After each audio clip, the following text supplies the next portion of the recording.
What's good, YouTube? It's Nas and we back with another video. Roll the 900 subscribers, of course. And in today's video, I'm going to be talking about Anthony Edwards. And if you don't know, Anthony Edwards was just ineligible for All-NBA awards. So he will miss out on making an All-NBA team. He will miss out on votes for the Clutch Player of the Year. And I really just I don't agree with it. Like, I made multiple videos talking about how I thought the NBA 65 game rule policy needed to be changed when back in December Jokic got hurt and there's worry that Jokic wouldn't return. Obviously, Cade Cunningham will be out basically and not be eligible to participate. Luka Doncic just got injured in a blowout loss against the OKC Thunder, so he's probably not going to be eligible if his hamstring is really bad, but he needs one more game to be eligible. So when you look at, obviously, Anthony Edwards, right? Anthony Edwards has been having his best season by a long shot, career highs across the board, in which a season where not everything, or let's say this, it's been a lot of ups and downs for the Minnesota Timberwolves. And sometimes you're confused whether they are a contender, and sometimes they just dominate a good team, like a great team that we assume that are contenders. That's why when you're looking at Anthony Edwards and the superstar that he actually is, and you're looking at him missing an All-NBA team, it's just a disgrace. Like, I'm not going to hold you. The best shooting guard in the league is not going to be an All-NBA because he missed the criteria, or even he should have been on the criteria because technically he still would be eligible if he didn't get injured in the third game of the season where he only played 4 minutes. But it counted towards his stats and it doesn't count towards games played. Like, the whole rule just doesn't make sense. The 20-minute, you must play 20 minutes and at least 65. It makes no sense whatsoever. Like, I don't understand. But Anthony Edwards this season has averaged 29.5 points per game, 5.5 rebounds, and 3.5 assists, shooting 49.5% from the field and 40% from the three. So obviously career highs across the board from obviously a scoring aspect, where I feel like he's taking the next step. Like, his ball handle has definitely got better. Like, you can't trap him because he will find the open man. Yes, the assists are down from last season, but that's just because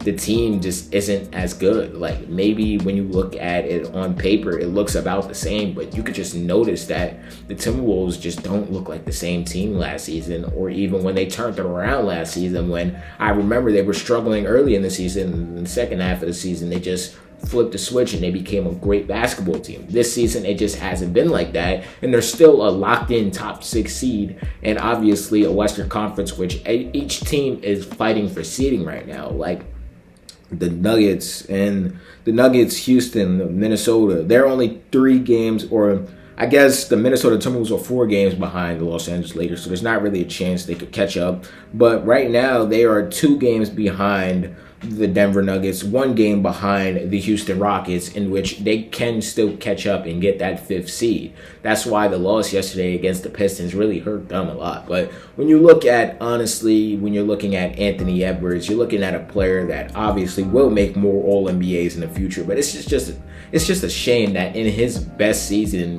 or his best numbers-wise season, he's not going to make an All-NBA team. And I just feel like it just doesn't make sense. Getting over that, like, what are our expectations for the Minnesota Timberwolves? Because a couple weeks ago, I made a video talking about how I was confused about the Minnesota Timberwolves, in which I'm still confused, don't get me wrong, but I feel like every single season I'm confused about the Minnesota Timberwolves, and then out of nowhere, they flip a switch. Like 2 years ago when they were playing the Phoenix Suns against Devin Booker, Bradley Beal, and KD, some people picked them to lose against them, and they swept them. They mopped the floor with them. Like, last season, they picked the Minnesota Timberwolves, or some people picked the Minnesota Timberwolves to lose. They mopped the floor with the Lakers. Like, they win in 5, in which, honestly, when you're looking at Anthony Edwards, who's been leading this team basically since he's gotten drafted, you look at a player that obviously is a phenom, a superstar, all that, right? But at some point, you're just going to look at him and be like,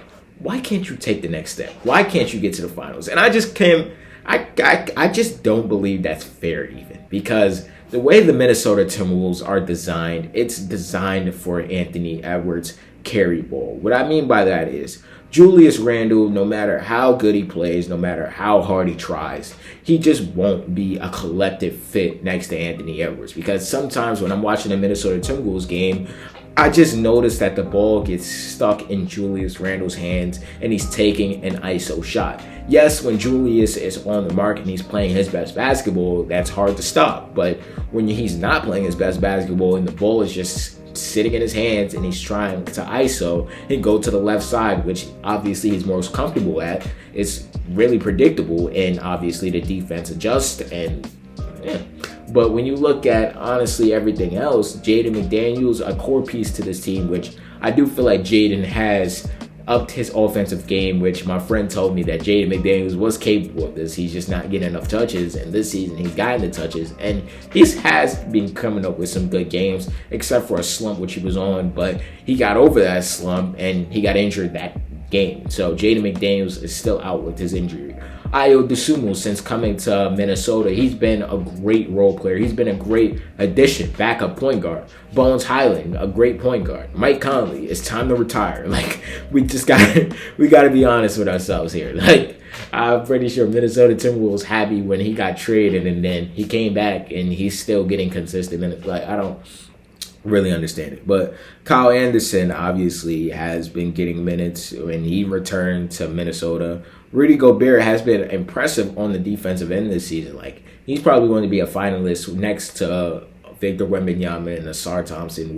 Gobert has to be up there because in his one-on-one, like, obviously we make a lot of jokes about Gobert guarding the isolation and he can't get a stop. But this season, he's really tucked in his game and he's really sat on the I don't want to say that crazy, but he's really been playing great defense. Let's say that, in which a season where, honestly, sometimes he is hunted when you go to the isolation. And Gobert is actually taking the challenge. We know offensively Gobert is going to struggle because he's not a good offensive player or a good offensive center by any means. But when it comes to defense, he is there. Dante DiVincenzo, I do feel like he's having a disappointing season for which you needed Dante to step up in a role where he was the starting point guard. There was really no excuses, and he just hasn't done that this season. That's why the point guard issues have majorly stayed the same, and that's in particular that I don't think Dante DiVincenzo has ever been a point guard. I think Dante plays his best basketball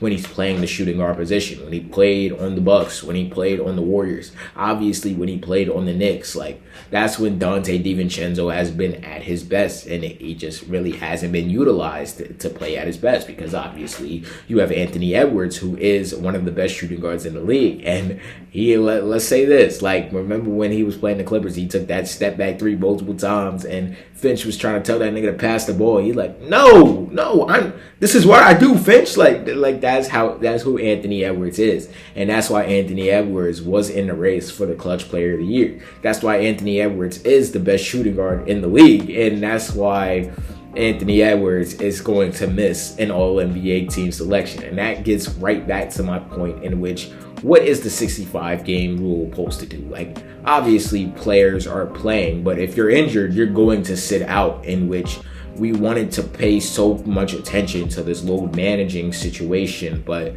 really it just makes it worse because almost everybody in the playoff hunt is going into the playoffs injured and possibly risking another injury or a big time injury during the playoffs. So that is a major situation, but I just wanted to talk about Anthony Edwards missing out on his obviously All-NBA caliber season and acknowledge it, because obviously some people are just going to ignore it because he didn't make an All-NBA team, which shouldn't even be the case. But y'all let me know how y'all feel about Anthony Edwards' situation. Y'all let me know how y'all felt about Anthony Edwards missing All-NBA, and obviously how y'all feel about the Minnesota Timberwolves heading into the playoffs. Y'all let me know down below. Subscribe. What's good, y'all? If y'all made it to the end of the video, I hope you guys enjoyed this video. And there's a video right here. I'm pretty sure you're gonna like it if you like this one. And the channel icon's right there if you want to just check out the channel in general. And yeah, leave a like too, because it really helps the algorithm push me out. And yeah, I appreciate y'all for watching this video nonetheless.